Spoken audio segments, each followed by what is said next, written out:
कन्नड ग्रामीण रुग्णालयात हलगर्जीपणाचा आरोप, नातेवाईकांचे ठिय्या आंदोलन। कन्नड ग्रामीण रुग्णालयात उपचारादरम्यान सुभाष राठोड यांचा मृत्यू झाल्याने संतप्त झालेले नातेवाईक मित्रमंडळींनी रुग्णालयाबाहेर ठिय्या आंदोलन करत आरोग्य यंत्रणेच्या त्रुटींवर बोट ठेवले। वेळेत ऑक्सिजन व व्हेंटिलेटर सुविधा मिळाली असती तर राठोड यांचे प्राण वाचले असते, असा आरोप आंदोलनकर्त्यांनी केला। आपल्यासोबत घडलेली घटना इतर कुठल्याही रुग्णासोबत घडू नये अशी अपेक्षा व्यक्त करत त्यांनी रुग्णालयातील वैद्यकीय सुविधा अधिक सक्षम करण्याची मागणी केली आहे। रुग्णांना वेळेवर उपचार मिळावेत, आवश्यक यंत्रसामग्री सुसज्ज असावी आणि भविष्यात अशा दुर्घटना टाळण्यासाठी प्रशासनाने ठोस उपाययोजना कराव्यात अशी मागणीही यावेळी करण्यात आली। आंदोलनस्थळी वैद्यकीय अधीक्षक अनुपस्थित असल्याने आंदोलनकर्त्यांनी सांगितले। मात्र प्रभारी वैद्यकीय अधीक्षकांनी आंदोलनकर्त्यांशी चर्चा करत सखोल चौकशीचे आश्वासन दिले। हलगर्जीपणा आढळल्यास संबंधितांवर कारवाई करण्यात येईल व 2 दिवसात संपूर्ण प्रकरण स्पष्ट केले जाईल असे त्यांनी नमूद केले। टाइम्स ऑफ महाराष्ट्रासाठी छत्रपती संभाजीनगर प्रतिनिधी संतोष खाजेकर यांचा रिपोर्ट।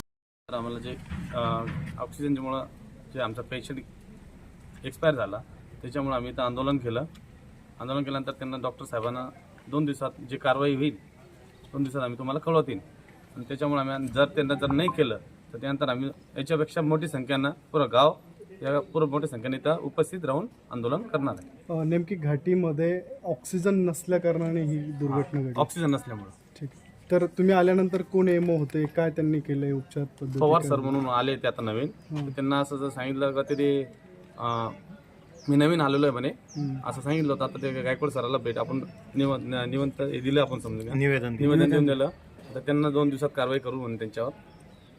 तुमचा रुग्ण या ठिकाणी किती वेळ पडले? 1 मिनिट 40 1 घंटा 40 1 तास असताना त्यांनी कोणती उपचार पद्धती केली? काहीच नाही, मलमपट्टी सुद्धा नाही केली, काहीच केलेलं नाही, काहीच केलं। ॲम्ब्युलन्स पण अवेलेबल नव्हती, ॲम्ब्युलन्स आम्ही प्रायव्हेट आणली। म्हणजे डॉक्टरच्या हलगर्जीपणामुळे म्हणजे हे कुठंतरी तुमचा आरोप आहे की डॉक्टरच्या हलगर्जीपणामुळे हे झालंय? हो, या ठिकाणी सुविधा उपलब्ध नसल्या डॉक्टरांनी लक्ष न दिल्या। ठीक, काय सांगाल, काय तुमचा अजून मुद्दा होता? या ठिकाणी अनेक पेशंट मी या ठिकाणून आलेले, पण आजपर्यंत त्यांनी एकाही पेशंटला ऑक्सिजन लावलेलं नाही। आज जे सांगतायत की ऑक्सिजन आहे, सगळं काही आहे, इथं आम्ही ऑक्सिजन लावतो, पण त्यांनी ते सगळं शोसाठी लावलं इथं। आजपर्यंत मी 199 पेशंटपैकी एकाही पेशंटला यांनी या ठिकाणी ऑक्सिजन लावलेलं नाही।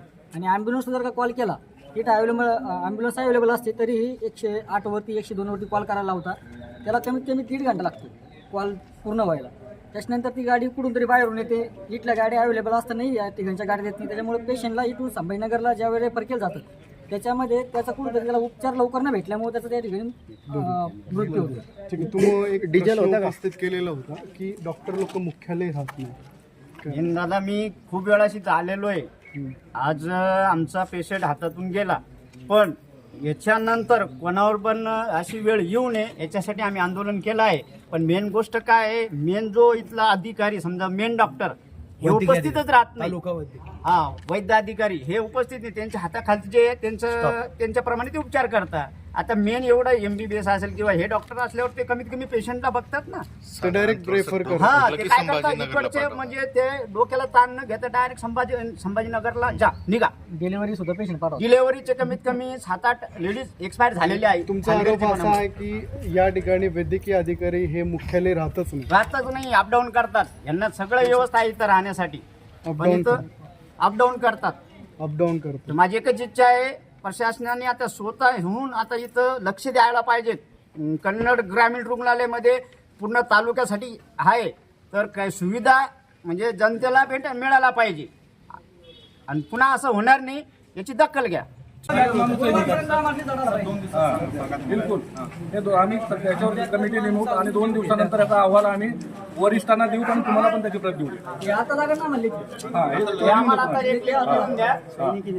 2 दिवसात कारवाई करून म्हणले की